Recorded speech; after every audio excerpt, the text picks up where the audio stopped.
जय गुरु। मैं देवघर में रहता हूँ और ठाकुर जी का आश्रम में रहने के कारण मुझे सब समय बाहर निकलना संभव नहीं होता है, इसलिए काम भी बहुत कम होता है। तो मेरे घर के बुजुर्ग वो अनंत काम कर लेते हैं, जो मेरे छोटे भाई हैं वो लोग भी बहुत काम कर लेते हैं, और सहकर्मी गण ये तो विपुल काम करते हैं, अनंत काम कर लेते हैं, उनका तो तुलना ही नहीं। फिर भी मुझे कम काम होने के कारण मुझे ऐसा महसूस होता था, कभी एक बार निकलेंगे काम के लिए, ऐसा एक बार दीक्षा का प्रयास करके देखेंगे। तो इसलिए मैं सब कर्मियों का सहयोग लिया, सबको बोला दादा लोग माँ लोग जहाँ जैसे हैं वो लोग जाजन करेंगे, ले आएंगे जैसा होगा, और हम एक एक जगह में घूमते रहेंगे। मेरा कार्यक्रम उधर का जितना था वो समाप्त हो चुका था। फिर मैं देखा कुछ दिन अभी भी हाथ में रहेगा, तो मैंने उसके साथ भारत का अन्य कुछ क्षेत्रों को इसके साथ जोड़ लिया। इसलिए आज यहाँ मुझे बेंगलुरु में आना पड़ रहा, और यहाँ भी मेरा कार्यक्रम करके आज फिर निकल जाना है हैदराबाद। अभी मैं जहाँ रहता हूँ देवघर में, सबके साथ हम व्यक्तिगत आलाप कर सकता हूँ दिन में एक बार, वो हम करते हैं। ज़रूरत जितना है आदमियों का, उसके तुलना में जो समय मैं देता हूँ वो कम है, लेकिन मेरा और भी अनेक काम रहता है, इसलिए उतना भर ही हम समर्थवान हैं आदमी से बात करने के लिए, सहयोग करने के लिए। लेकिन जब मैं निकला तो मैंने एक बात बोल दिया था, मैं किसी से व्यक्तिगत बात नहीं बोलूँगा, जो भी बोलूँगा आवाज़ के साथ। तो मैं जो बोलूँगा वो आप लोग ग्रहण कर लीजिएगा यदि आपसे संभव है, और बाकी यदि आपको पसंद हुआ तो भी उसको अपने जीवन में उतारने का कोशिश कीजिए, नहीं तो छोड़ दीजिएगा। सबसे पहले मेरी सलाह है विद्यार्थी जन का। विद्यार्थी जन, आप लोग एक बात जान लीजिए, माँ बाप के छत्र छाया में जो जिंदगी अभी है, वो जिंदगी कभी लौट के दोबारा नहीं आएगा जिंदगी में। क्यों? माँ बाप का छत्र छाया में हम लोग को पेट का चिंता नहीं करना पड़ता है, सर में छत का चिंता नहीं करना पड़ता है। और इसमें हम लोग क्या कर सकते हैं, इस वक्त ऐसा कोई विद्या को हासिल कर सकते हैं जिससे भविष्य में अपना पेट चले, परिवार चले। माँ बाप के छत्र छाया में रहते रहते कोई विद्या को हासिल कर लेना जरूरी है। विद्या हासिल करने के लिए दो ही चीज चाहिए, एकाग्रता और निष्ठा। यदि एकाग्रता होना चाहते हैं, आप आनंद के साथ विद्या को अर्जन कीजिए। आनंद के साथ विद्या अर्जन कीजिएगा तो आप एकाग्र रह पाइएगा। और यदि निष्ठा के बारे में पूछ रहे हैं, तो निष्ठा मतलब ठाकुर बोल रहे हैं निश्चय से लगे थका, मतलब एकाएक लगे रहना जब तक ना फल का उदय हो। तो विद्यार्थी के लिए यही दो चीज चाहिए, एकाग्रता और निष्ठा। अब विद्या के लिए आप नाच सीख सकते हैं, गाना सीख सकते हैं, खेलकूद सीख सकते हैं, हाथ का कार्य सीख सकते हैं, कृषि कार्य सीख सकते हैं, पढ़ाई लिखाई सीखते हैं, कुछ भी सीखिए, लेकिन यही दो के साथ एकाग्रता और निष्ठा। तो देखिए विद्या हासिल हो जाएगा। विद्या अर्जन के बाद कर्म जीवन शुरू होता है। कोई कोई सोचते हैं विद्या इतना अर्जन कर लिए हैं, ये काम मेरा छोटा पड़ गया है। तो मैं बोलूँ, ये है उस सीढ़ी का पायदान जिसमें पैर रख के दूसरा सीढ़ी का तलाश करना चाहिए। दो तला में चढ़ने के लिए कोई कूद के नहीं चढ़ता है, सीढ़ी पर पैर रखते रखते हम लोग आगे की ओर बढ़ते हैं। सीढ़ी का पहला पायदान, उसके बाद दूसरा, दूसरा से तीसरा, तीसरा से चौथा, ऐसा करके हम आगे बढ़ते हैं अपना मंजिल यदि दो तल्ला है वहाँ के लिए। यही है जो लोग नौकरी के तलाश में जिंदगी अपना के चलना चाहते हैं उनके लिए मेरा सलाह। जो लोग व्यवसाय करना चाहते हैं उनके लिए मेरा सलाह है व्यवसाय का पंचनीति। ये पंचनीति आप जान के रखिए, जाने में हो अनजाने में हो, दुनिया के जितने सारे व्यवसायी हैं उनको पालन करना ही पड़ता है। और इस पंचनिधि को पालन करके वो लोग क्या करते हैं, व्यवसाय को आगे बढ़ाते हैं। जिंदगी क्या है, जिंदगी एक कायदा है, जहाँ से आप दूध से जैसा छेना बनाता है, जिंदगी से भी वैसा एक पैसा बनाने का कायदा है। उस कायदा को अपनाना चाहेंगे तो व्यवसाय का पंचनिधि ठाकुर जी का बोला हुआ, इसको पहले अपनाइए। मुझे लगता है जो फेसबुक का जो चीफ है जुकरबर्ग, वो भी ये पालन करता होगा अपने तरीके से। अपना रामू ठेला वाला वो भी पालन करता होगा अपने तरीके से। सारे का सारा व्यवसायी इसको पालन करता होगा। कहाँ से जानकारी मिलेगा? आप पहले अपने कर्मी दादा से जानकारी लीजिए, केंद्र मंदिर से जानकारी लीजिए, या तो चर्चा करते हैं, गुरु भाई से जानकारी लीजिए, नहीं तो अभी नेट वगैरह का सुविधा है, वहाँ डाल दीजिए प्रश्न, कोई ना कोई उत्तर दे दीजिएगा। अब पंचनिधि व्यवसाय का जान के पैसा निवेश करवाइए और उसके बाद क्या कीजिएगा, इन्वेस्टमेंट का 2% यदि रिटर्न आता है तो मान लीजिए व्यवसाय ठीक चल रहा है, और यदि नहीं आ रहा है तो व्यवसाय का पंचनिधि में कहीं खोट किए हैं, गड़बड़ किए हैं, उसको मरम्मत कीजिए, फिर व्यवसाय को आगे बढ़ाइए। और यदि आपको नज़र में नहीं आ रहा है तो व्यवसाय बंद कीजिए, क्योंकि उससे पैसा इतना नष्ट हो जाएगा, आपका पूंजी नष्ट हो जाएगा, कर्ज में पड़ जाएंगे, आपको भटकते हुए भागना पड़ेगा जिंदगी से। यही है बात। अब जो लोग माँ बाप हैं, बच्चे का शादी ब्याह के लिए सोचते हैं, उनके लिए सलाह है, बेटियों को श्रृंगार सिखाइए। श्रृंगार का मतलब सजना धजना नहीं, कैसे चलना है, कैसे बर्ताव करना है, किसी के घर में गए कैसे आचरण करोगे, कोई आ गया कैसे आप्यायन करोगे, कैसे के साथ कैसे व्यवहार, कौन परिवेश में कौन सा पोशाक आदि समुदाय चीज जानकारी दीजिए बेटियों को। और लड़का को सिखाइए कर्म प्रांता, कर्म के सिवा तुम्हारा परिचय और किसी से नहीं। और उसके बाद आप सिखाए अपना रिश्तेदार, हितैषी जन, सजाति के आदमी सबको बोलिए, ऐसे इन लोगों का शादी ब्याह का संबंध आ जाएगा। अंत में जो बीमार है उनके लिए मेरा सलाह है, बीमार आदमी, और आप लोग जान के रखिए, पहले बीमारी के बारे में जानकारी रखना जरूरी है, आपको जो हुआ है।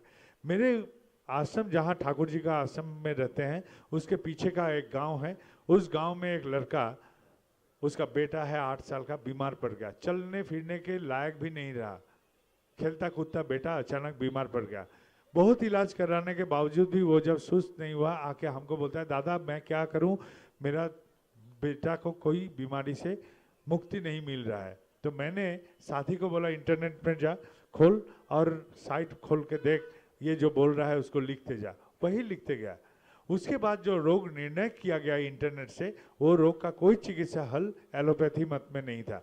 मैंने भुवनेश्वर में रवि भाई नाम का एक आयुर्वेदिक शिक्षक है, उनको खबर भिजवाया, उन्होंने एक फ़ोन पर दवा बोल दिए जो देवघर बाजार में उपलब्ध था, उस लड़के के हाथ में देके बोले तेरे बच्चे को खिला। 7-8 दिन में वो बच्चा सुस्त हो गया, अभी तक सुस्त है। मैं कोई डॉक्टर नहीं हूँ, मैं एक ज्ञान भंडार को खोला और उससे ज्ञान प्राप्ति करके उसका इलाज करा। तो यही मेरा कहना है कि पहले आप जानिए अपने रोग के बारे में। यदि आपसे इंटरनेट वगैरह नहीं होता है, आप उम्र हो चुका है, तो आप घर के जो बच्चे हैं कम उम्र के हैं, उनका सहयोग ले लिए, वो लोग सब कोई जानकारी है, उनके सहायता से आप जान लीजिए आपका रोग क्या हुआ है, क्या करना है, क्या नहीं करना है, और उसके बाद इलाज शुरू करवाइए। अंत में मैं बोलूँ, आनंद में रहिए, बिना आनंद का कभी रोग नहीं जाता है। कितना भी आप चिकित्सा कराइए, जब तक मन में आनंद उमंग नहीं रहता है, कभी नहीं जाएगा। आर्थराइटिस का प्रॉब्लम घुटना में होता है, तो घुटना में आर्थराइटिस का प्रॉब्लम दांत में तो नहीं है, तो हम लोग तो जिंदगी हंस के भी जी सकते हैं। यही मेरा सलाह है। अब एक पारिवारिक जीवन, जहाँ पति पत्नी में बहुत प्रेम था, एक समय जब शादी हुआ था बहुत प्रेम, अभी हाल में इन लोग में खिटपिट चलता है। खिटपिट का कारण यह है कि ये दोनों का शरीर नजदीक में रहता है लेकिन मन दूर में हो चुका है, इसलिए खिटपिट चलता है। खिटपिट से शादी में दरार पैदा हो सकता है, इसलिए पत्नी अपना मन का एक हिस्सा छुपा के शादी बचाने का कोशिश करता है, पति भी अपना मन का एक टुकड़ा छुपा के शादी बचाने का कोशिश करता है। यानी कि शादी बचाने के लिए दो खंडित प्राण अपना शादी बचा रहे हैं। इस परिवार का रिवाज है, सब अपना स्वार्थ जताते हैं, हमको ये चाहिए, वो चाहिए, ऐसा चाहिए, वैसा चाहिए, सब अपना स्वार्थ बोलते हैं, दूसरे का बात सुनने का जैसा कि मानो फुर्सत ही नहीं। और स्वार्थ का पूर्ण होते ही ये लोग एक दूसरे को थैंक यू बोलते हैं, शुक्रिया अदा करते हैं। स्वार्थ का पूर्ण का थैंक यू को ये लोग समझते हैं प्रेम। लेकिन मेरा मानना है, मेरा पति मेरा खाना नहीं पकाएगी, मेरा रेख देख नहीं करेगी, फिर भी मैं उसे प्रेम करता हूँ। मेरा पति मेरा ख्याल खबर नहीं रखेंगे, फिर भी मैं उसे प्रेम करता हूँ। मेरा बाप मुझे कपड़ा पैसा नहीं देगा, फिर भी मैं उसे प्रेम करता हूँ। प्रेम के लिए कोई शर्त और स्वार्थ ये नहीं होना चाहिए, यही मुझे मानना है। अब इस परिवार में सब जब एक साथ रहते हैं, कोई अखबार पढ़ते हैं वो बाहर की दुनिया, कोई टीवी देखते हैं वो भी बाहर की दुनिया, कोई मोबाइल से बात करते हैं वो भी बाहर की दुनिया। ये लोग का शरीर नज़दीक में रहने के बावजूद भी एक दूसरे से वो लोग कुछ नहीं लेते हैं। वो लोग बाहर में मन को व्यस्त रख के वहीं से कुछ खुराक जुगाड़ करते हैं मन के लिए, परिवार से नहीं। इन लोग का परिवार में बच्चे कभी नादानी से बोल दिए थे, बाबूजी आज स्कूल में सब कोई सिगरेट पी रहा था, मैं भी पी लिया। बाप ने घबरा के उसको इतना गाली दिया, घबरा के बेटा अभी भी कुछ काम ऐसा करता है जो बाप को नहीं बोलता है, वो मन छुपाना सीख गया। बेटी कभी नादानी से बोल दिया थी, माँ मुझे वो लड़का पसंद है, माँ इतना जोर कस के डांट दी, अभी भी वो कुछ गलत चीज करती है जिंदगी में जो माँ को नहीं बोलती है। मन छुपाना वो भी सीख गया। इस परिवार में सबको ही मन छुपाना सीख गया। एक बाल्टी पानी में एक कंकड़ डालेंगे तो क्या होगा? तरंग पैदा होगा। यही कंकड़ यदि समुद्र में या बड़ा नदी में फेंके तो क्या होगा? तरंग खो जाएगा। क्यों? जल बड़ा है। तो इन लोग का परिवार में थोड़ा सा मन बड़ा रहता तो पति पत्नी में खिटपिट नहीं लगता। ये लोग का परिवार में मन थोड़ा बड़ा रहता, बच्चे का जो नादान गलतियां हैं इसको ग्रहण करके इसका निराकरण समाधान देते। ऐसा उल्टा पुल्टा डांटने से उन लोग का मन का जो भावना है वो जटिल हो गया। साइकोलॉजी जो है, मनस्तत्व जो है वो जटिल हो गया। ये बनना नहीं था। ये लोग का परिवार में बेटे को सिखाया जाता है, बेटा सच बात बोलना चाहिए। जब कोई पैसा मांगने आ जाता है उसी बेटा से बोला जाता है, बोल बेटा बाप घर में नहीं है। माँ कहती है बाप बुजुर्ग हैं, उनका कहना मान, वो गुरुजन है, उनका कहना मान के चलना चाहिए। उसी माँ को देखता है बाप से झगड़ रहा है रात को, तो क्या होता है? बेटा समझता है अच्छा बात सुनना चाहिए लेकिन बुरा करना चाहिए। इसलिए समाज में जब मिलता है तो स्कूल में जाके गंदा बात पहले सीखता है, गंदा आदत सीखता है, गंदा व्यवहार सीखता है, एक दिन नशा भी सीख के आता है। बनना चाह रहा था जिंदगी में मधुमक्खी, बन गया मलमक्खी। जहां गंदगी समाज में वहीं बैठता है। ये बड़ा ऑफिसर बनेगा तो घूसखोर बनेगा, क्षमताधारी बनेगा तो सताने वाला बनेगा। ऐसा ही हाल है इसका मन का। अब ऐसा एक परिवार हमारे पास आश्रम में जाके गया था, बोलता दादा मेरा परिवार बिखर गया है, हमको संभाल दीजिए। मैंने 2-4 बात से पता चला कि ये लोग दिन में निकल जाते हैं काम में और शाम होते होते सब कोई इकट्ठा होते हैं। तो हम बोले रात का भोजन एक साथ कीजिए, एक साथ रात में सब कोई भोजन कीजिए, सब घर वाले सब एक साथ खाइए और सबका मन का जो बात है उसको खोलिए। बैठे मत खाइए और हाथ का जूठा को सूखने दीजिए, तब तक बात कीजिए, तब तक जब तक हाथ का जूठा सूख नहीं जाता, और बातें करते रहिए। घबराइए नहीं, मन अभी समुद्र का पानी ना सही, बाल्टी का पानी भी नहीं है। आप ठाकुर जी को अपनाए हैं, मन थोड़ा सा बड़ा हुआ है, कोशिश कीजिए जिंदगी को अपनाने का। वो लोग वही किया, रात का भोजन एक साथ करता, देर तक अपना मन का सारे बात बोलता। कितना बात बाप बेटा में नहीं होता था, होना शुरू हो गया। बेटी माँ में कितनी कम बातें होती थी वो भी होना शुरू किया। भाई बहन में कितनी बातें कम होती थी वो भी हो गया। पति पत्नी में मानो तो खाली स्वार्थ का बात रह गया था, मेरा कपड़ा लाए हो जी, मेरा खाना बन गया जी, मुझे एक कप चाय मिलेगा जी, यही से तो बात। स्वार्थ के सिवा और कुछ बात पति पत्नी में शायद नहीं था, वो भी शुरू हो गया प्रेम का बात। अब सुबह में ये लोग उठ के एक साथ प्रार्थना करते थे और रात का भोजन एक साथ करते थे। यही 2 टाइम, सिर्फ यही 2 टाइम वो लोग पारिवारिक जीवन एक साथ बिताते हैं एक साथ। 1-1.5 महीना बाद ये परिवार आ गया मेरे पास, आके बोलता है दादा बहुत आनंद में है, बहुत खुश में है, अभी बहुत खुश है। तो हम बोलते हैं आप लोग का परिवार भी आनंद में होगा, लेकिन यदि आप ऐसा नहीं करते हैं कि भोजन एक साथ नहीं करते रात का, तो करना शुरू कर दीजिए। कम से कम रात का भोजन एक साथ कीजिए, सब परिवार वाले एक साथ। मन खोलिए, सब अपना मन का बात बोलिए, खोलिए। कोशिश कीजिए सुबह उठ के प्रार्थना करने का, यदि संभव है तो करना शुरू कीजिए। छूटते जाएगा, एक दिन आदत पड़ जाएगा। क्या होगा वो प्रश्न आ रहा है मन में। जो माँ का हाथ जल गया था खाना पकाने के समय, कोई नहीं देखा था, उस माँ का हाथ में बेटी आके आज मलहम लगा देगी। जिस बाप ने कमर में हाथ लगा के टहलता था घर में, कोई पूछता नहीं था, उस बाप को बेटा बोलेगा आइए बाबूजी आपका कमर मालिश कर देते हैं। जिस बेटा कभी किसी ने नहीं टोका, बाप बोलेगा बेटा नशा करना छोड़ दे, तेरा जिंदगी बिखर जाएगा। तेरा जिंदगी बिखर गया तो तेरा परिवार होगा भविष्य में, वो भी बिखर जाएगा। हमको देख के यदि भ्रमित हुआ है तो ठाकुर देख के चल, वो मेरा गुरु है, बनना है तो उनके माफिक बन, हो सकता है उनके माफिक बन। ऐसे बातों से हो सकता है मेरा मलमक्खी बेटा फिर से मधुमक्खी बनने का कोशिश करेगा। और जो बेटी को आज उसकी माँ बोलेगी बीच रात को, मैं पूरा संसार संभाल के जब थक थकान के मारे सो जाता, तू उठ जाती गीला कपड़े के कारण या भूख के तरफ से, और मैं उस बीच रात को जाके तेरे सहयोग करता जग के। मुझे ये समर्थ इसलिए होता क्योंकि मैं तुझे प्यार करती, इसलिए मैं समर्थ हुई तुझे बीच रात को जग के सहयोग करने के लिए, दूध पिलाने का या गीला कपड़ा बदलने का। आज यदि बेटी तू उलट चलती है तो मेरा मन में कष्ट होता है। ऐसा बात से हो सकता है ये परिवार एक साथ इकट्ठापन पैदा करेगा। ऐसे परिवार से समाज का कल्याण, परिवेश का कल्याण, देश का कल्याण, नहीं तो कल्याण कभी आसमान से कोई नहीं ले आएगा, ना कोई नेता मंत्री देगा हम लोग को। हमारा पारिवारिक कल्याण ऐसे करके हासिल करना चाहिए सबको। टीवी में कार्यक्रम देख रहे हैं, अच्छा अच्छा खाना बनाने का कार्यक्रम, दिन भर देखिएगा, एक दाना भी आपका पेट में आएगा नहीं। लेकिन वो कार्यक्रम देखते देखते घर में खाना बना लीजिए, वो खाना पक जाएगा, आप खाइए, पेट भरेगा, आपका खाना भी मिल जाएगा। यही है उपाय जिंदगी का। क्यों? क्योंकि जिंदगी है एक तेज बहाव नदी, वो बहते जाता है, बहुत जल्दी भागता है। उस तेज स्रोत में यदि मेरा नाव को ठीक रखना है तो हम क्या करते हैं, पार का गाज के साथ बांध देते हैं। पार का गाज के साथ बांध दे तो क्या होगा, मेरा नाव हिलेगा डुलेगा, भागेगा नहीं। और यदि बंधन नहीं रहता तो क्या होता, वो बहाव में चला जाता, कहीं जाके चूर चूर हो जाता, कहीं खो जाता मेरा नाव। लेकिन बंधन रहने के कारण नाव हिलेगा डुलेगा, भागेगा नहीं। ये बंधन है दीक्षा, यही जरूरी है जिंदगी का।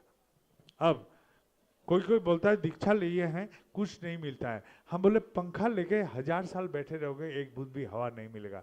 हवा खाने के लिए तुमको हाथ हिलाना पड़ता है, तो दीक्षा लेके तुमको कुछ करना पड़ेगा। हम लोग का शास्त्र में कहता है, गु का मतलब है अंधेरा, रू का मतलब है उजाला। अंधेरा से उजाला में जो ले जा सकता है वही गुरु। एक पत्नी का पति का देहांत हो गया, वो पहला निवाला खाएगी कैसे, गुरु का हाथ थाम के कोशिश करेगा जिंदगी को अपनाने का। एक पति का पत्नी का देहांत हो गया, वो तो पहला कदम चलेगा कैसे, पहला दिन चलेगा कैसे, गुरु का हाथ थाम के। एक अंधे को क्या चाहिए, एक लाठी का सहारा। अंधेरे में हमको क्या चाहिए, टॉर्च का सहारा या रोशनी का सहारा, तब हम पार कर सकते हैं। तो जिंदगी को पार कराने वाला ही है गुरु। भगवान हमको क्या दिए हैं, ये मन दिए हैं, मस्तिष्क। इसके सहारे क्या कर सकते हैं, हम हाथी को बांध सकते हैं, बाघ को पिंजरे में कैद कर सकते हैं, घोड़े पर सवार हो सकते हैं।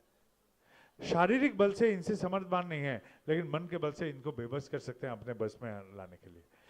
जीव जंतु क्या चाहता है, आहार निद्रा मैथुन, इसी से वो लोग खुश है। लेकिन मनुष्य ऐसा नहीं चाहता है, इससे अलावा भी और कुछ चाहता है। आहार निद्रा और मैथुन के सिवा भी मनुष्य और कुछ चाहता है। यदि ऐसा है तो और भी बेहतर कैसे बनूं, यदि बेहतर हूं उससे भी बेहतर कैसे बनूं, और यदि सुंदर हूं तो अति सुंदर बनने का कोशिश भी करता है। ये मन हमको ये अभिलाषा जगा देता है। हम लोग कहां से आए हैं, हम बंदर से आए हैं। बंदर से बदलते बदलते होमो इरेक्टस से होमो सेपियंस यानी कि इंसान, हम तो बंदर से हम लोग इंसान बने हैं। बंदर का काम क्या है, नकल उतारना। एक टोपी वाला था, टोपी बिक्री करते करते थकान के मारे गाछ के नीचे सो गया। जब उठा तो देखता है एक भी टोपी नहीं है, कहाँ गया, ढूंढा तो देखता है सारा का सारा बंदर उसका टोपी पहन के हुप हुप कर रहा है गाछ के ऊपर। बहुत कोशिश कीजिए टोपी उतारने के लिए, नाकामयाब हुआ। जब गुस्से से अपना टोपी जैसे पटका, सारा का सारा बंदर अपना टोपी पटक दिया, तो टोपी इकट्ठा करके वो चला गया। तो बंदर का काम है नकल उतारना। समाज में कोई हमसे मंद कर देता है, खराब करता है, तो हम उससे क्या करते हैं, मंद या खराब कर देते हैं। कोई बुराई करता है तो बुराई कर देते हैं उसके साथ, सोचते भी नहीं है। लेकिन ये मंद यंत्र से हम सोचना शुरू किए, ये खराबी ये बुराई मेरे ठाकुर के साथ करता है तो ठाकुर क्या करते, ये मंद आचरण मेरे ठाकुर के साथ होता तो ठाकुर क्या करते। ये सोच के मैं बुद्धि से मैं अब उसके साथ बुराई नहीं करता, बल्कि वही करता जो मेरे ठाकुर करते वही मैं करता। ये मंद के विरुद्ध मैं मंद नहीं करता, बल्कि मेरे ठाकुर जो करते हैं वही मैं करने का कोशिश किया। ये जो बुद्धि से किए, यही है ठाकुरत्व जगना। ये नहीं जगने से ना मेरा कोई ठाकुर है ना आप किसी का कोई ठाकुर है। ये भावना होना चाहिए कि ठाकुरत्व नहीं जगने से ना कोई ठाकुर है ना कोई केंद्र है। क्यों? क्योंकि अज्ञानी वही है जो मंदिर में खोजता है भगवान को, मूर्ति में खोजता है भगवान को, मनुष्य में खोजेगा भगवान को। और ज्ञानी है वही जो खुद के भीतर भगवान को जागरूक करने का कोशिश करेगा। जैसे मंथन करने से मक्खन का उत्थान होता है, वैसा वो चलन का मंथन से ठाकुर को प्रकाशित करते रहेगा बुद्धि से। करते करते ऐसा दिन आएगा कि उसका बुद्धि का प्रयोग का जरूरी नहीं, वो संस्कार में बदल जाएगा। संस्कार क्या है? हम पैखाना में जाते हैं, सोच करते हैं, तो पैखाना में जाके चिंता नहीं करते हैं सोच करें या ना करें, किए थे या नहीं किए थे। यही है संस्कार, स्वतःस्फूर्त, स्पॉन्टेनियस, यही है संस्कार। ठाकुर चलन जब मेरे संस्कार में आ जाएगा तो भीतर से कोई बोल देगा, लाली मेरे लाल की जित देखे तित लाल, लाली देखन मैं चली मैं ही हो गए लाल। तो मुझे देख के बोलेगा, तुमको देख के लगता है ठाकुर जी का आदमी। और नहीं तो मूर्ख पूछेगा तुम्हारा ठाकुर कैसा है, हम बोलेगा हमको देख के समझ ले मेरा ठाकुर कैसा है। यही है बात। मेरा चरित्र में ठाकुर प्रकाशित भी हो गए तो क्या मेरा काम खत्म हो गया? नहीं, ये एक पायदान था। दूसरा पायदान हम लोग को शास्त्र में है कि नारद एक बार पूछे, भगवान से पूछे नारद कि भगवान आप कहाँ रहते हैं? भगवान ने जवाब दिए, नहं तिष्ठामि वैकुंठे जोगिनं हृदयनं न च। मैं वैकुंठ में नहीं रहता हूँ, जोगी के हृदय में नहीं रहता हूँ, मैं जहाँ रहता मैं वहीं रहता हूँ जहाँ मेरे भक्त मेरे गुण कीर्तन करते हैं। तो मैं जब जाजन करता हूँ मेरे ठाकुर वहाँ उपस्थित होते हैं। जहाँ मेरे ठाकुर उपस्थित होते हैं वही है सत्संग, वही है स्वर्ग। तो समाज में मैं ये सत्संग और स्वर्ग रचाना शुरू कर दिया। पहले सब्जी वाला के पास, किराना दुकान में, कर्म क्षेत्र में जाता था और चला आता था, कोई भी बात नहीं बोलता था। लेकिन आज सब्जी वाला, किराना दुकान, कर्म क्षेत्र, ऑटो, टोटो जो भी है, और जिससे पैसा उधार ही लिए थे उससे भी, वो उधर से आने से पहले हम उधर भाग जाते थे। लेकिन अभी नहीं। मुझे मालूम पड़ गया है कि धर्म का जगत वीरों का जगत है, कायरों का नहीं। इसलिए मैं उसके पहले ही 2 दिन पहले पहुंच जाता हूं और जाके बोलता हूं, देखिए आपको गाली देना है, कोसना है, कोस लीजिए, लेकिन 2 ठाकुर जी का बात आपको भी बोल के जाऊंगा। ऐसा वीरता से हम समाज में जब ठाकुर जी का बात फैलाते हैं तो इससे क्या होगा, एक मित्रता पैदा हो जाएगा। क्यों बोले मित्रता? क्योंकि ये मित्रता इसलिए पैदा होगा कि क्योंकि मेरे प्रिय सम जो है उसको मैं वितरण कर रहा हूँ। मैंने क्यों बोला ठाकुर जी को प्रिय? जिंदगी के शुरुआत में मेरे साथ माँ बाप रहते हैं, अंत में नहीं रहते हैं। जिंदगी के अंत में परिवार रहता है, शुरुआत में परिवार नहीं रहते हैं। तो शुरू से अंत तक मेरे साथ कौन रहता है? ईश्वर। विपद काल में हम लोग जब विपद में पड़ते हैं कभी नहीं बोलते हैं माँ बाप बचाओ, परिवार बचाओ, कोई नहीं बोलता है। पुकारता है खाली एक ही, भगवान बचाओ, ईश्वर बचाओ, अल्लाह बचाओ, गॉड सेव मी, ऐसा करके पुकारता है। तो मेरा मूल बात है कि हम भगवान से ही सबसे प्रेम करते हैं। तो भगवान का साकार रूप है मेरे गुरु। तो गुरु को जब हम वितरण करेंगे समाज में तो ये है प्रिय वितरण। और प्रिय का वितरण करने से प्रिय बांधवता तैयार होगा। ये जो प्रिय बांधवता तैयार हुआ समाज में, ये जाजन मैंने ना ठाकुर के लिए किया, ये जाजन ना सत्संग के लिए किया, ये जाजन सिर्फ मेरे बचने के लिए खुद मैंने किया। अपने बचने के लिए हम जाजन किया, ठाकुर के लिए नहीं, सत्संग के लिए नहीं, अपने बचने के लिए। काहे? ये भी हम बाद में बोलते हैं। हम लोग क्या करते हैं भगवान से? भगवान को मानो मेरे बाप का नौकर है। भगवान जैसा कि मेरे बाप का नौकर, ऐसा करके हम लोग भगवान को बोलते हैं। भगवान आके पूछेंगे प्रभु आज क्या ऑर्डर है? हम बोलेंगे मेरा बेटा का नौकरी लगा दो। तो भगवान आके फिर पूछेंगे प्रभु आज क्या ऑर्डर है? मेरा बेटी का शादी ठीक कर दो। ऐसा होता है क्या? कभी ऐसा नहीं होता। लेकिन फिर भी हम लोग ऐसा 100 बात बोलते हैं भगवान को। लेकिन कभी सोचे हैं ये 100 प्रार्थना में 4-5 से ज्यादा पूर्ण नहीं होता है। 100 प्रार्थना तो जताते हैं लेकिन 4-5 से ज्यादा पूर्ण नहीं होता है। भगवान सुनते हैं, ठीक है, यदि भगवान सुनते हैं तो देख लेते हैं, आजमा लेते हैं। यदि भगवान का इतना समर्थ है, अपना समर्थ है, तो उनका पत्नी को रावण उठा के ले गया। खुद का पत्नी को आप बचा नहीं पा रहे हैं, हमको क्या बचाएंगे आप? मेरा प्रश्न है आपसे। आपका पति को रावण उठा के ले गया, आप तो बचा नहीं पाए। छल कपट किया था, ठीक है, मान लिए छल कपट किया था। समुद्र किनारे जब आए तो क्यों नहीं बोले छू मंतर, यहाँ एक सेतु बन जाए? तो सेतु तो छू मंतर से नहीं बना। आदमी जुटा के आप बोले लकड़ी फेंको, गाछ फेंको, मिट्टी धसाओ, फिर सेतु बना। तो बनवाना पड़ा सेतु, हमके सहयोग से आपने बनवाया सेतु। यानी कि आप छूमंतर नहीं किए, नहीं कर पाए, आपको ये काम हासिल करना पड़ा मेरे माध्यम से, हमारे माध्यम से। ठीक है, मान लिया हम लोग को प्रेरणा देने के लिए आप किए थे, लेकिन रणभूमि में जब रावण से भेंट हुआ तब क्यों नहीं बोले मैं भगवान खुद को आशीर्वाद करता हूँ रावण तुम मर जा। आपको तो युद्ध से मारना पड़ा, कर्म से तो आप भी मुक्त नहीं हुए। तो भगवान आपको भी कष्ट होता है, आपको भी परेशानी होता है, आपको भी कर्म करता पड़ता है, तो हमसे आपसे फर्क क्या है? फर्क है बाधा देखकर हम लोग इंसान सिकुड़ जाते हैं, और भगवान आप पुरुषाकार से जागृत होकर उसको हासिल करने का कोशिश करते हैं, पार हो जाने का कोशिश करते हैं। आपसे यदि सीखना है तो ये पुरुषाकार हम लोग को सीखना है, जय करने का अभिलाषा, रुकेंगे नहीं, थामेंगे नहीं, आगे बढ़ते रहना है, यही आपसे सीखना है।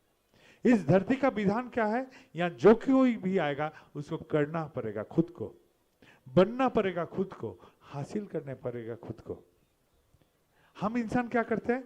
करने का क्रम को छोड़ देते हैं।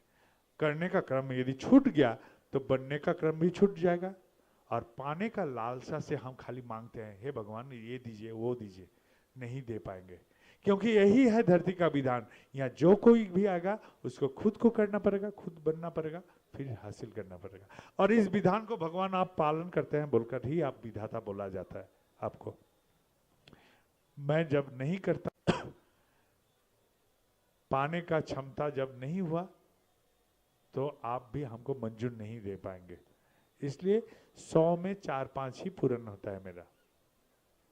अब भगवान से बोलने का कोई जरूरत नहीं है। फिर भी और दूसरा और एक नजारा है इस विषय में, एक छोटा सा नन्हा सा प्राण जब जन्म लेता है, जन्म लिया, अब इस जन्म के समय वो रोता है, सिर्फ है वह करके रोता है।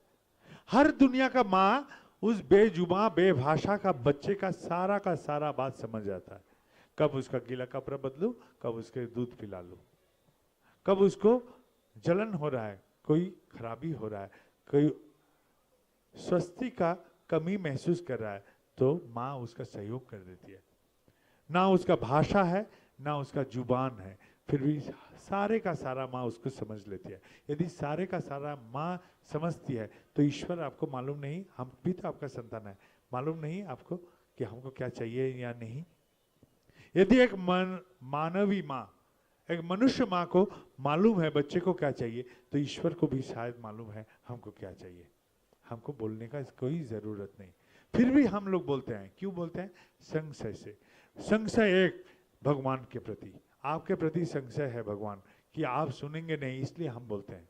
दूसरा संशय खुद के प्रति, मैं ऐसा कुकांड या कुकर्म करके रखा हूं जिंदगी में, मुझे लगता है कि आप मेरे ऊपर नाराज हैं, इसलिए हम आपको बोलते हैं। तो ये जरूरी नहीं भगवान को बोलना। तीसरा, एक कल्पतरु था जंगल में, उस कल्पतरु के छाया में जो कोई भी बैठता उसका मन के मुरादे पूर्ण हो जाता है, लेकिन किसी को मालूम नहीं था वो गाछ कहाँ है, वो कल्प वृक्ष कहाँ है। संयोग से एक दिन एक पथिक राही थके थकान उस गाछ के नीचे बैठ गया, और बैठने के बाद उसका मन में आया बहुत भूख लगा है, थोड़ा सा खाना मिल जाता तो अच्छा होता। जैसा सोचा वैसा जादुई गाछ था, फट से खाना पहुंच गया वहां। उसको तो सोचने का भी फुर्सत नहीं था, फट फट फट फट खा लिया। पेट जैसा भरा तो मन में आया एक बिस्तर हो जाने से थोड़ा सा लेट के आराम करके फिर जाते। जादुई गाछ था, फट से बिस्तर भी आ गया, वो लेट गया आराम से। अब लेटने के बाद उसका मन में तब प्रश्न कौन था, अरे इस गाछ के छाया में जो भी मैं मांग रहा हूं सब तो पूर्ण हो रहा है, इस गाछ में भूत प्रेत तो नहीं है, आके मेरा गर्दन मरोड़ के तो मार नहीं देगा। भूत आया, उसका गर्दन मरोड़ के मार दिया। मेरा बात सुन के ईश्वर चलते तो मेरा हाल ऐसा ही होता। हम लोग प्रार्थना करते हैं, हे ईश्वर मेरा बेटा बहुत अमीर बन जाए। अब अमीर बनने का क्रम में वो अमेरिका भाग गया। अब हम माँ बाप दोनों रो रहे हैं, अरे बेटा हमको छोड़ के चला गया। अरे तेरा प्रार्थना में ही तो नहीं था कि हमको लेके बेटा अमीर बने, तू तो बोला था बेटा अमीर बने, माँ बाप को लेके अमीर बनने तो नहीं बोला था। गलत प्रार्थना हम लोग कर लेते हैं बोल के ईश्वर मंजूर नहीं करते हैं मेरे बात ऐसे करके। हम जब माँ के लिए, बाप के लिए, पति के लिए, पत्नी के लिए, बेटा बेटी के लिए, इन सब के साथ मेरा क्या संबंध है? स्वार्थ का संबंध, स्वार्थ के संबंध। और स्वार्थ का प्रार्थना को क्या करता है? स्वार्थ जन के प्रार्थना, स्वार्थ का प्रार्थना को बोलता है सकाम प्रार्थना। ये सकाम प्रार्थना कभी ईश्वर स्वीकार नहीं करते, कभी नहीं, कभी नहीं, नेवर। सकाम प्रार्थना ईश्वर नहीं करते हैं, क्योंकि कल्पतरु का छाया का पथिक का जो हाल होगा वही मेरा हो जाएगा, यही समझ के ईश्वर दयालु मेरा ये बात नहीं समझते हैं, सुनते नहीं है। लेकिन मैं उनके लिए करूं, उनके लिए करूं, उनके लिए करूं, इनके साथ मेरा कोई स्वार्थ संबंध नहीं। और ये जो स्वार्थ संबंध विहीन प्रार्थना है, यही है निष्काम प्रार्थना। मैं कर्म करूं, फल का आशा ना करूं और निष्काम प्रार्थना करने वाला जुटाऊं समाज से, तो मेरा 100 में 100 पूर्ण होगा, 100 में 100, 100%, एक भी फेल्योर नहीं होगा। मैंने क्या बोला था, जाजन करते हैं ना ठाकुर के लिए ना सत्संग के लिए, अपने बचाव के लिए। ये जाजन से एक बंधु पैदा हुआ था जिसको बोले थे प्रिय बांधव था। मैं कर्म करूं जी जान से, फल का आशा ना रखूं, और ये जो प्रिय बांधव थे ये यदि मेरे कारण निष्काम प्रार्थना जताएंगे तो 100 में 100 पूर्ण होगा, 100%। यही है उपाय, यही है कायदा। और क्या कोई चारा नहीं ईश्वर को सुनाने का? और एक चारा उपाय है। हम कुछ दिन पहले, 1 साल पहले उत्तरी बंग में गए थे, नॉर्थ बंगाल जिसको कहते हैं, बंगाल का उत्तरी क्षेत्र में। वहाँ एक बाजार था, 200 के करीब दुकानें वहाँ लगी हुई थी। उन दुकानों में कैसे भी आग लग गया और फैलते गया। उस दुकानों में एक दुकान एक गुरु भाई का भी था। वो गुरु भाई ने जैसा अग्निशाम निर्वापक यंत्र जिसको कहते हैं फायर ब्रिगेड जान, फायर ब्रिगेड का गाड़ी आया, तो फायर ब्रिगेड का गाड़ी जैसा आया तो उसने बोला मेरा दुकान में कुछ नहीं करने देंगे, सब उसका आसपास वाला तुम्हारा बेहद नुकसान हो जाएगा, आग फैल रहा है दुकान में फैल जाएगा, पैसा नुकसान होगा, समूचे सामान जल जाएगा, तुम फायर ब्रिगेड को निकलने दो यहाँ से। बोला नहीं, घूम के जाओ, मेरा दुकान से हम नहीं देंगे, मेरा ठाकुर जी का फोटो पहले निकलेगा उसके बाद और कुछ। तो ये सोच के सब कोई उसको छोड़ के निकल गया। वो उस आग के घेरा में कूद पड़ा, जाके अपना दुकान में घुसा, ठाकुर जी का फोटो को धीरे से निकल के लेके छाती में निकल पड़ा। वहां 200 के करीब दुकान सारे का सारा जल गया, सिर्फ एक ही दुकान बच गया, यही आदमी का दुकान। यही आदमी जिसने ठाकुर जी को फोटो संभालने के लिए दुकान भी वो गंवाना चाह रहा था, उसका दुकान ठाकुर जी ने बचा दिया। मेरे पास कलकत्ता में मैं हूं ये सुन के मेरे पूर्व परिचित एक जन वहां पहुंच गए थे रोते हुए, क्योंकि उनका जवान बेटा को नौकरी लगा था कलकत्ता में हाल में, और किसी ने जहर दे दिया दुश्मनी से। बेटा कोमा में चला गया, आईसीयू में भर्ती था। डॉक्टर बोला कोई उपाय नहीं, उसका जो पल्स था वो इतना धीमा हो गया, इतना घट गया कि डॉक्टर बोला आज भी टिकेगा नहीं, दिन भर इसको मैं गारंटी नहीं दे पा रहा हूँ, हो सके तो दूसरा कोई और कहीं ले जाइए। वो अस्पताल नर्सिंग होम बहुत बड़ा था, लेकिन वो लोग भी हाथ उठा लिया। लाचार बाप जब सुना मैं हूं, मेरा पूर्व परिचित थे, वो रोते हुए आके बोलते दादा ऐसा हाल है, मुझे क्या करना है। मैंने उसको बहुत जोर डांट दिए, क्यों ठाकुर को बोला बेटा को प्राण भिक्षा देने के लिए, क्यों बोला, क्यों बोला ठाकुर को बेटा का प्राण भिक्षा देने के लिए? बोला घबरा के बोल दिया, क्योंकि मेरा निर्णय यही था कि एक माँ यदि समझती है बच्चे को क्या चाहिए, तो ईश्वर को मालूम है हमको क्या चाहिए। इस निर्णय से, और पूर्व परिचित बहुत दिन का गहरा है, इसलिए हम उसको डांटे। हम बोले डॉक्टर क्या बोला, रो रहा था बेहद, बच्चे जैसा, अपना जवान बेटा गंवाने वाला था, इसलिए बेहद रो रहा था। मैंने बोला डॉक्टर क्या बोला? बोला कोई आशा नहीं। मैंने पूछा आपका बाप का मन, बाप का हृदय वो क्या बोल रहा है? बोला कोई आशा नहीं। बोला मृत्यु सुनिश्चित, मौत सुनिश्चित? बोला हाँ। बोला अभी जाइए ठाकुर जी के पास, जाके बोलिए मैं एक लाचार बाप हूं ठाकुर, मेरे जितनी समर्थ है मैं उसका इलाज करवाया और भी करा रहा हूं। यदि मेरे बेटे को मृत्यु से यदि मंगल है, ठाकुर हमको बेटा को मृत्यु दे दीजिए, और यदि प्राण भिक्षा देने से मंगल है तो प्राण भिक्षा दे दीजिए। दोनों में ही राजी हो गया। अब इसके बाद क्या हुआ, जैसा ही ऐसा स्थिति हुआ तो उसने ऐसा ही प्रार्थना किया। 1:30 बजे का टाइम था और शाम होते होते वो लड़का बैठ के बोलता है, कोमा से उठ गया, बोलता है माँ भूख लगी है, खाने दो। मेरे सामने में ये चमत्कारी एक दृश्य हम देखें। सदियों पहले कभी द्रौपदी नाम का एक औरत, लाचार बेबस, उसका वस्त्र हरण कर रहा था शैतान। एक लड़की को तो छोड़िए, एक लड़का को भी सबके सामने में कपड़ा खोल दीजिएगा, उस शर्म से पानी पानी हो जाएगा। ऐसे खुद को बचा रही थी, खुद को बचा रही थी। अब बचाते बचाते जब थक गई तो बोलती है, हे मधुसूदन मुझे रक्षा करो। सुने नहीं भगवान, एक हाथ से तो प्रार्थना जता रही हो, दूसरे हाथ से अपना पल्लू संभाल रही हो, इसलिए भगवान नहीं सुने। दूसरा हाथ भी तो कर्म कर रहा था उस वक्त। शैतान ने दिया, इतना जोर खिंचाई कि अब तो कपड़ा फटेगा, नहीं तो खुल जाएगा। अब लाचारी से, बेबसी से वो द्रौपदी दोनों हाथ फैला के जब बोलती, हे मधुसूदन, हे भगवान मुझे रक्षा करो, तो अनंत कपड़ा उनको घेर लिया। ऐसा ही हुआ जब हम यदि संपूर्ण निछावर करते हैं भगवान पर। मेरा बेटा गया, जाने दो, मेरा पत्नी मर गई, जाने दो, मैं आपको नहीं छोड़ता भगवान, एकाग्र रहना है आपसे, एकांत रहना है। ऐसे मन जो है निछावर प्राण, उसका 100 में 100 पूर्ण हो जाएगा, 100%, एक भी फेलियर नहीं। दूसरा बुद्धि है, क्षमता है, कर्म में लिप्त हो, फल का आशा ना करो, प्रार्थना करने वाला समाज से जुटाओ, पूर्ण हो जाएगा 100 में 100। दुनिया में जितने सारे देखेंगे दूसरे रोशनी से, सूरज को देखना है सूरज के रोशनी से, भगवान को सुनाना है भगवान के कायदा से। मन ग्रहण धागा बांध लिए, नारियल फोड़ लिए और ऐसा भिखारी जैसा दे दे बाबा दे दे करने से 3 4 5 पैसा ही मिलेगा, गठरी नहीं मिलेगा। यदि आपको गठरी लेना है भगवान से, ऐसा ही है, उनके कायदा से उनको बात सुनाइए, यही है उपाय। पाखंडी आएगा, समाज में बहुत पाखंडी घूम रहे हैं, हाथ फैला के बोलेगा तथास्तु तथास्तु कर देंगे। अरे तू तथास्तु क्या करेगा रे? अरे स्वयं रामचंद्र भगवान वो तथास्तु नहीं कर पाए खुद के लिए, तू पाखंडी भगवान का दिया हुआ जो क्षमता है वो भी मेरा नष्ट करके तथास्तु के भूल भुलैया में फेंकना चाह रहा है। मेरा गुरु चाहिए ऐसा जो कचरे में पड़ने से उठने का कायदा सिखा दे, जो पानी में पड़ने से हाथ पैर हिला के तैरने का कायदा सिखा दे, वैसा गुरु चाहिए।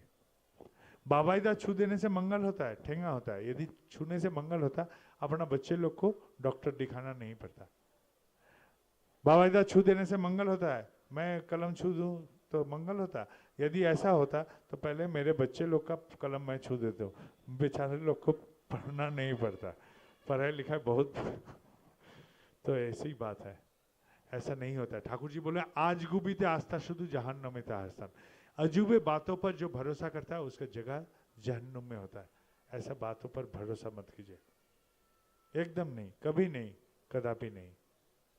मेरे जिंदगी में कोई अश्लेषा, मघा, राहु, शनि, केतु कुछ नहीं है, सबको निकाल दिया हूं धक्का मार के, भागो बेटा।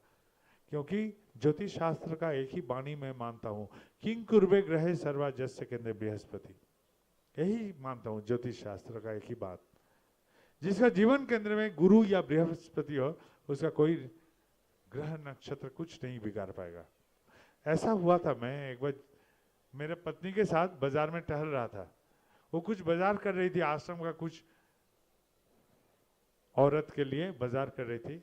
तो मुझे लगता है ऐसा कि औरत जात का काउंटर में उधर भगवान भी रहेंगे तो उनका पसंद करना मुश्किल हो जाता है, और टाइम बहुत ले लेते हैं। ऐसे सबको ही नहीं है, मुझे लगता है कभी कभी मुझे बाजार में जाने में बहुत कष्ट होता है, फिर भी चले जाता हूँ पत्नी के साथ।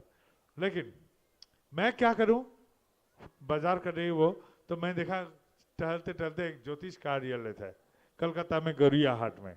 मैं वहां गया तो ज्योतिष कार्यालय खुला था। मैं बोला, देखिए हाथ क्या देख सके? बोला कपाल देखो कि हाथ? बोले 2 तला में बाद में, पहले 1 तला में सही। तो हाथ दिखाया तो हाथ देखा, बोलता बहुत शनि का काल चल रहा है। बोला अरे मेरा जिंदगी में तो सबसे अच्छा समय चल रहा है, वो जो बोल रहा है हम काट रहे हैं। तो उसके बाद बोला, जी आज तक मैंने ऐसा हाथ कभी नहीं देखा, ऐसा इंसान का सामना कभी नहीं हुआ। बोला आप कभी नहीं कीजिएगा भी, तो हम चला गया। 1.5-2 साल बाद फिर संजोग से उस जगह में गया, हम देखा उस कार्यालय है, हम देखा फिर वो आदमी बहुत चकाचक बैठा है। हम बोला कि क्यों जी पहचाने? तो बोला हाँ जैसा चिन चिन मैंने लग रहा है। तो हम बोले कि आप कभी क्या कर रहे हैं? बोले मुंबई में एक चैम्बर खुला हूँ, बनारस में चैम्बर खुला हूँ। हम बोले देखे मेरा हाथ का कमाल, हाथ छू लिए हम, आप हमारा हाथ छू लिए, आपका तरक्की हो गया। अभी मुंबई जा रहे हैं, बनारस जा रहे हैं, कलकत्ता जा रहे हैं, आपका ही तरक्की हो गया। मैं ऐसा बोला, बोलना नहीं चाहिए था, लेकिन मैं उसका पीछा पड़ा, थोड़ा सा टांग खींचा। तो मैं ज्योतिष शास्त्र का इतना ही मानता हूँ, किंग कुर्वे ग्रहे सर्वा जस्य केंद्र बृहस्पति। दूसरा, मैं रहता हूँ बाबा बैद्यनाथ धाम, देवघर शहर का दूसरा नाम बैद्यनाथ धाम। आज तक उस मंदिर का दर्शन नहीं हुआ, नहीं देखा मैंने, नहीं जाऊंगा ये बात नहीं, लेकिन नहीं हुआ है, संयोग से नहीं हुआ। बहुत प्यास लगता है, यहाँ पानी का बोतल है, यहीं से पानी पीता हूँ। प्यास बुझाने के लिए हाथ का पानी का बोतल मुझे काफी लगता है। अभी 2 किलोमीटर दूर जाके एक नल है, वहां जाके हाथ मारो फिर पानी पियो, ये हमसे संभव नहीं होता है। मेरा गुरु ब्रह्मा, गुरु विष्णु, गुरुदेव महेश्वर, यही मान के मैं इसी से पानी पी लेता हूँ। ऐसा ही मैं मान के चलता हूँ। दुख आता है कि नहीं मेरे जिंदगी में? आता है, लेकिन कमल पत्ता में पानी पड़ने से फिसल के निकल जाता है, वैसे फिसल के भाग जाता है, कभी दुख नहीं स्पर्श करता है। मैं ठाकुर लेके बहुत बुलंद हूँ। और एक बात है, मैं ज़्यादा पूजा पाठ नहीं पाता हूँ, संभव नहीं होता है मुझे। मुझे ऐसा लगता है कि मैं बैठा हूँ, ठाकुर जी यहीं होंगे, मैं चलता हूँ, वो मेरे साथ चलते होंगे, मैं उनको अपनाना चाहता हूँ। हमको लगता है असीम भगवान कृपा करके ससीम हुए हैं, हम उनको ज़्यादा पूजा पाठ करके आसमान में नहीं चढ़ाना चाहते, फिर हम अपनाना चाहते हैं उनका हर बात, हर बोली, हर अदा हम खुद अपनाना चाहते हैं ज़िंदगी में। यही मेरा ख्याल है, मेरा सोच अंदाज जो भी है, जो भी बदलाव होता है मेरे में, वो उनके कारण होता है। और अंत में बोले, मेरे ठाकुर का कोई अलौकिक क्षमता नहीं है, मेरा जो ठाकुर है उनका कोई अलौकिक क्षमता नहीं है। आप लोग का ठाकुर का बहुत अलौकिक क्षमता हो सकता है, लेकिन मेरा ठाकुर का कोई अलौकिक क्षमता नहीं। मैं जो पाता हूँ उसे कुछ गुना ज़्यादा पाते हैं, लेकिन मेरे साथ ही रहते हैं।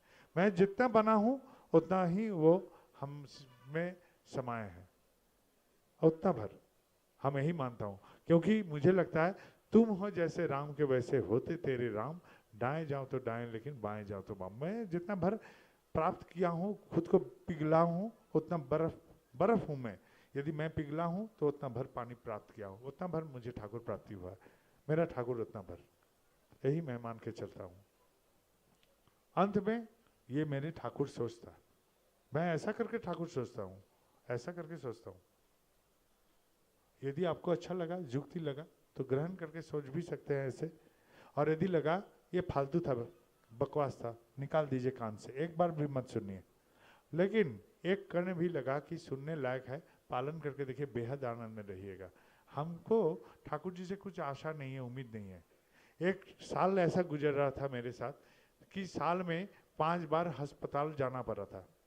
शुरुआत में मेरा बच्चा जन्म लिया, जाना आना जाना आना। अप्रैल महीना में पत्नी का कान का ऑपरेशन हुआ, 1.5 महीना तक डॉक्टर ने कलकत्ता में हमको खाली ले जाता था, ड्रेसिंग करवा के ले आता था, रोज जाते थे रोज आते थे, बेहद परेशान थे। जून महीने में चेन्नई में आ गए, वहाँ ऑपरेशन कराए, सक्सेसफुल हुआ। अगस्त में चेकअप कराने के लिए फिर आना पड़ा। दिसंबर में अपना बच्चा जो था, 1 साल भी नहीं हुआ था, उसका अम्बिलिकस हर्निया था, वो ऑपरेशन करवा लिया। साल में पूरा खाली टहलते गए। अंत में मैंने खुद से पूछा कि मैंने कभी ठाकुर से बोला मेरा विपत के बारे में? कभी नहीं बोला, एक बूंद भी नहीं बोला। क्योंकि मुझे लगता है मेरा विपत आप क्यों देखिएगा, मेरा विपत आप क्यों देखिएगा? आपका कोई जरूरत होगा मैं देखूंगा, मेरा विपत के समय मैं समर्थ हूँ, आप मुझे समर्थ बना के ही भेजे हैं, मैं असमर्थ नहीं हूँ, इसलिए मैं नहीं बोलता हूँ ना। कभी मैं ठाकुर को कुछ नहीं बोलता हूँ कि ये चाहिए वो चाहिए, क्यों बोलने जाऊँ? वो तो भरपाई करके ही रखे हैं हमको, क्यों बोलने जाऊँ? मैं क्या अधूरे हूँ? जिंदगी मिल गया, सांस लेने के काबिल है, चलने लायक है, दिमाग काम करता है ठीक से, तो काफ़ी है ठाकुर जी की दया से। यही मैं सोचता हूँ, यही मेरे ठाकुर है। ठाकुर को लेके मैं ऐसे चलता हूँ, आप लोग को अच्छा लगेगा तो लेके चलिए, यदि आपको लगा कि इसमें युक्ति है, लेके पालन करके देखिए, आनंद में रह सकिएगा। और यदि फालतू लगा निकाल दीजिए, एकदम नहीं सुनिएगा। यहाँ प्रणामी का यदि व्यवस्था है, आप लोग यदि प्रणामी देना चाहेंगे तो प्रणामी डाल दीजिएगा। कोई कोई वहाँ ऊपर में भी पूछने गए थे प्रणामी कहाँ दूँ, तो यहाँ प्रणामी दे सकते हैं। इन प्रणामियों को आप लोग यहाँ ठाकुर जी का कार्यक्रम में व्यवहार कर लीजिएगा सब कोई। यदि कोई भूल से भी मेरे कारण कुछ लाए हैं, वो आसपास में अरस परस में बांट के उससे का आनंद ले लीजिएगा। अभी मैं चलूँगा, यदि और कोई कार्यक्रम बचा है तो करके मैं निकल जाऊँगा। आप सबके लिए मेरे मंगल प्रार्थना। आज अभी हैदराबाद के और हम रवाना हो जाएंगे। आप सबके लिए मेरे मंगल प्रार्थना। जो लोग हैं, जो लोग नहीं आ पाए, जो लोग आए थे चले गए, सबके लिए मैं मंगल प्रार्थना करता हूँ ठाकुर जी के रातुल चरण में। आप लोग मंगल में रहिए। जय गुरु।